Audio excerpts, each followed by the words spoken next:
নমস্কার বন্ধুরা, সবাইকে জানাই বৃষ্টি স্নাত দুপুরের অনেক প্রীতি ও শুভেচ্ছা। আজকে এমন একটা জিনিস নিয়ে আপনাদের সামনে ভিডিও করতে চলেছি, সেটা হচ্ছে কচু পাতা। এই যে কচু পাতাগুলো দেখছেন, বৃষ্টির জল পড়ছে, কী সুন্দর চির সবুজ স্নিগ্ধ লাগছে। যেই গাছটা তুলে আপনারা রান্না করবেন, নয় হাত চুলকাবে, ভেতরে চুলকানিতে ভরা, যেই হাত চুলকাবে বা গলা চুলকাবে। এবার ভাবছেন যে এটা সেদ্ধ করে খাবো, সেদ্ধ করলেন, তারপরে একটু লেবুর রস দিলেন, কিন্তু অতিরিক্ত লেবু আবার চটকালে তিতো হয়ে যায়। দেখা গেল এমন লেবুর রস জন্য লিমিট মাত্র দেওয়া উচিত। যদি লেবুর রসটা একটু ভালো মতন চেপেন, তেতো হয়ে গেলে আবার খাওয়া যাবে না। চুলকানো আবার তেতো দুটোই তো বাজে। তাই জন্য বলছি সব কিছুই মানে অতিরিক্ত জিনিসটাকে বর্জন করা উচিত আমার মনে হয়। অতিরিক্ত নুন খাবার একদম পুরো নষ্ট করে দেয়।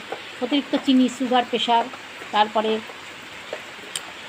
তোমার মোটা হওয়া থেকে অতিরিক্ত চিনিও ক্ষতিকারক।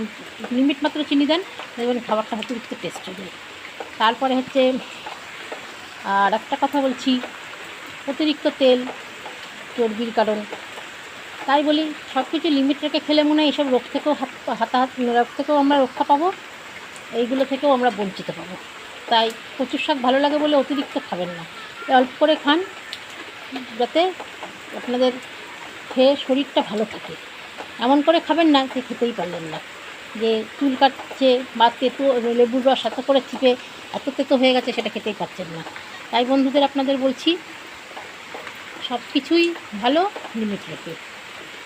নিম পাতাই থাকবে, কিন্তু নিম পাতাকে চিনি দিলে মিষ্টি হবে না সেটা। বা কচু পাতায় এরকম অনেক মানুষকে আমি দেখেছি, অতিরিক্ত অনেক কিছু ভেবে ফেলে, অতিরিক্ত অনেক কিছু করে ফেলে, পরে সেটাকে আর ভেবে দিতে পারে না। তখন মনে হয় ওই অতিরিক্ত জিনিসটা না করলেই ভালো হতো, কিন্তু পরে সেটা শেষ হয়ে যায়। না ওই শেষ হওয়ার আগে জিনিসটাকে কন্ট্রোল করে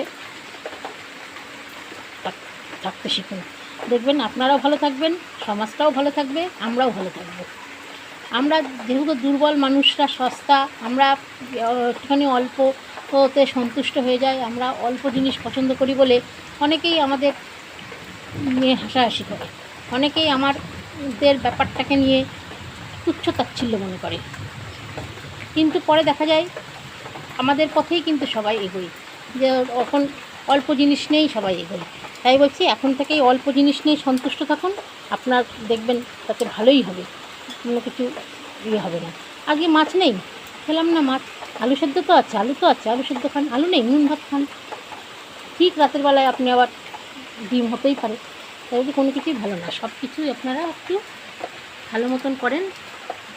তাই আজকে এই কচু পাতা নিয়ে আজকে সবার সামনে বললাম। যদি আপনাদের জিনিসটা পছন্দ হয়, ভালো লাগে, তাহলে প্লিজ আপনারা কমেন্টে জানাবেন। ধন্যবাদ। দেখছেন কীরকম একদম চিরসবুজ, ওই জন্য বলে কচু পাতা চিরসবুজ, যেই হাতে নেবেন গলা চুলকানিতে ভরা ভিতরটা, এই কারণেই বলে। ধন্যবাদ।